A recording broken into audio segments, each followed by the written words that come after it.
öz qanımdan olmayan bibilərim. Bax, bunu dəfə-dəfə də bir öz radnoy bibim mənə bir dəfə yığıb eləməyib.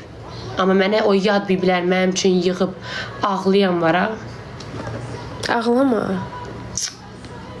Az ağlama.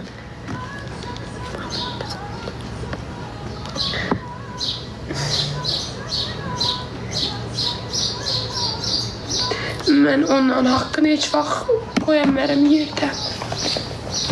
Ona görə deyirəm ki, heç vaxt qan deyil. O bibilərin əllərindən öpürəm. O mənə yığıb ağlayırlar. Gün ərzində bəlkə bir 10-15 dənə bibi yığır məni.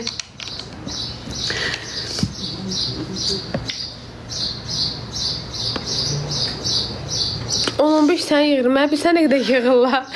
Valla mən onların haqqını... Hamısından da ağlayır adam. Bibiləri, zəngləri belə bu qədər mənə çox şeydir də. Öz yaxından bilmədiklərimdən onlardan görmüşəm. İnşallah əgər balaları, nəvələr varsa onların xeyrini görsünlər. Amin. Valla mən onların haqqını ödeyə bilmərəm. O ki, ürəkdən elə ağlayırlar, mənim üçün pis olurlar. Nə bilim, deyirəm də hər şey qan bağıdır.